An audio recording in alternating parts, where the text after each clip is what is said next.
This is important. Listen closely. Never has come to terms with the music business. He likes to speak his mind, and for that reason he seldom likes to be interviewed, saying that he wants to be thought of as kind of a ghost. When I arrived at their studio, they were not expecting me. He is less than enthusiastic. When I called their publicist, he at first told me that it had been rescheduled for 2 days later. But he then called to let me know that the interview would have to be put off.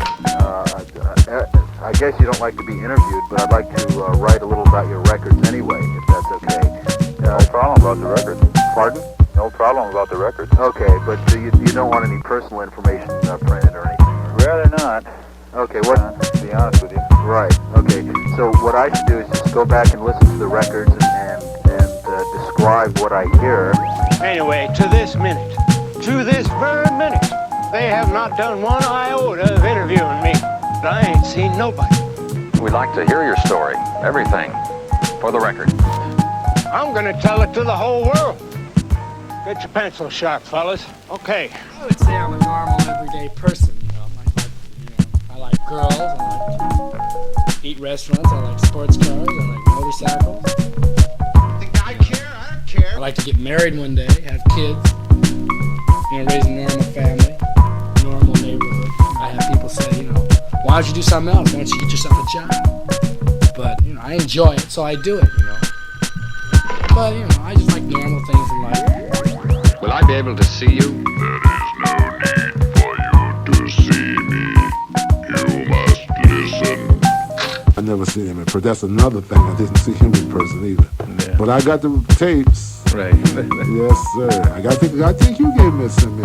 Did you send me? I got one tape I know of all of them. Did you send that tape to me? I might have. You might have. I might have. Do you realize that it cost me a lot of money and a lot of time to reach him?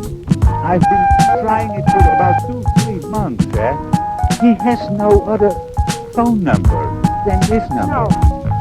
Is that correct? No.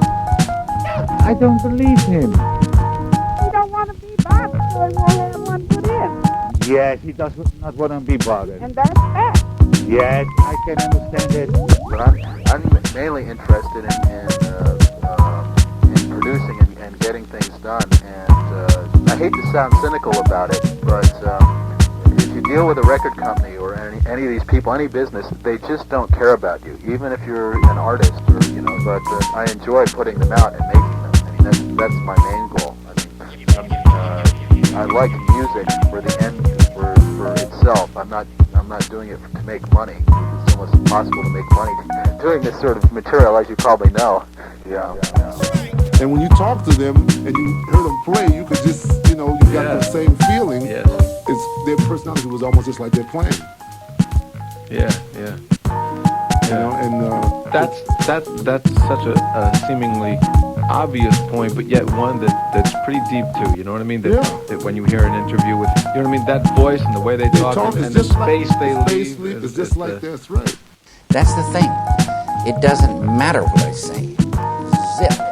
It can only be a negative. The thing is built so you don't want to take anything away and you don't want to add anything to it. It's complete. That's it. And that's it. And if the author is, I always say, like, somebody wrote this book and the poor guy died. So you can't dig him up and ask him, what this book means. You just love the book and you come to your own conclusion. Well, I think it's almost inexpressible. I think the best thing one can do is go back and listen to the pieces themselves because they speak for themselves. Yeah, right. Finish up the show in some that's sort of right. a reasonable Right. showbiz sort of thing. Okay, everybody. Okay, now the crazy sound effects. Avant-garde hour is over.